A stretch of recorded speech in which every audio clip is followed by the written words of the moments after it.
사물궁이. 많은 사람이 매일 뭘 먹을지 고민하면서 살아갑니다. 매일 하는 고민이라서 가끔은 간단하게 배를 채우고 싶을 때도 있는데, 이때 많은 사람이 레토르트 식품을 찾습니다. 레토르트 식품은 이해하기 쉽게 3분 카레나 3분 짜장 등과 같은 제품을 떠올리면 됩니다. 음식이 조리된 상태로 포장되어 있어서 포장된 상태 그대로 데우기만 하면 바로 먹을 수 있는 제품입니다. 현대의 레토르트 식품의 생산 목적은 간편성에 있으나 원래의 생산 목적은 오랫동안 보관해도 먹을 수 있는 전투 식량이었습니다. 이동이 많은 환경에서 식량 보급을 원활하게 하기 위해서는 식품의 보존이 중요했고, 이를 위해 다양한 식품 저장법을 연구했습니다. 여러 방법 중 용기에 식품을 넣어 완전 밀봉 후 가열살균 또는 멸균하는 방식으로 장기간 저장할 수 있다는 사실을 알게 되면서 통조림을 개발했는데, 더 나아가서 캔이나 병보다 가볍고 부피를 차지하지 않는 보존 방법을 찾다가 레토르트 식품을 개발했습니다. 참고로 국내에서는 1977년에 레토르트 전투 식량이 보급됐고, 일반 소비자를 위한 제품은 1981년 오뚜기에서 국내 최초의 레토르트 식품인 3분 카레를 출시하면서 알려졌습니다. 이 제품은 당시에도 많은 사랑을 받았고 지금도 많은 사랑을 받고 있습니다. 여담으로 다양한 음식 중에서 카레였던 이유는 오뚜기의 창립 제품이 분말 카레였기 때문입니다.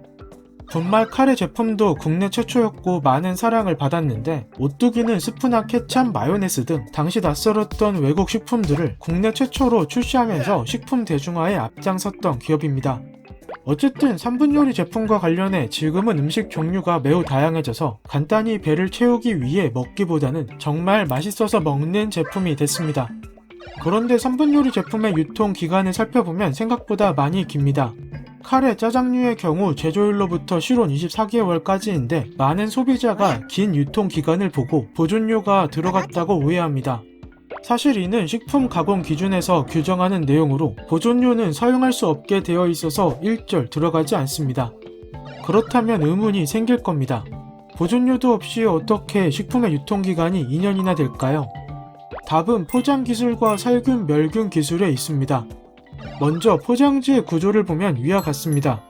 여러 재질의 포장재가 겹쳐 있는데 각 포장재는 식품의 품질에 영향을 주는 요인들을 차단해주고 식품의 향과 풍미를 보존해주는 기능을 합니다. 또한 열에도 강해서 포장지체 대여도 안전상에 전혀 문제가 없습니다. 이런 기본 조건을 충족한 상태이므로 살균, 멸균 기술도 적용할 수 있고 보존료 없이 유통기간이 긴 식품을 만들 수 있는 겁니다. 살균, 멸균 공정은 제품의 형태나 특성에 맞는 방식을 채택하고 있는데, 살균을 위해 사용하는 열 매개체로는 스팀과 열수 등이 있고, 열수 방식은 침수해서 가열하는 방식과 분사해 가열하는 방식 등을 활용하고 있습니다. 분사하는 방식을 활용할 때는 제품 용기의 형태나 제품의 적재 방식에 따라서 폭포수처럼 분사하거나 측면에서 분사하거나 상하 좌우에서 분사하는 등 다양한 방법으로 처리하고 있습니다. 제품의 배합비에 따라 적절한 살균 조건을 채택하는 것이 기술과 노하우이고, 이 조건을 잘 잡아야 먹었을 때 건더기 식감과 제품의 맛 등을 최상으로 유지할 수 있습니다. 이렇게 적절한 조건에서 살균한 제품은 냉각 후 종이 케이스에 넣은 다음에 박스 포장 후 출고됩니다. 꽤 복잡한 과정을 거치는데, 오뚜기에서는 원료의 입고부터 검수, 선별 후 제조하고 포장하는 전 공정에 걸쳐 안전하고 맛있는 제품을 만들기 위해 많은 노하우와 기술을 적용하고 있습니다. 이런 노력 덕분에 레토르트 시장을 선도할 수 있고 제품은 계속해서 발전하고 있습니다. 기존에는 들어가는 재료의 종류나 크기 등의 한계가 있었으나 끊임없는 기술 개발과 연구, 설비 보완 등으로 작은 감자와 당근 같은 건더기만 넣은 레토르트 식품에서 통닭다리나 큼직한 미트볼이 들어가는 프리미엄 레토르트 식품을 생산했듯이 말입니다. 레토르트 식품은 여러 가공식품 중에서도 외부 위험 요소로부터 안전한 식품이고 계속해서 발전하는 식품입니다. 안심하고 맛있게 드시길 바랍니다. 궁금증이 해결되셨나요?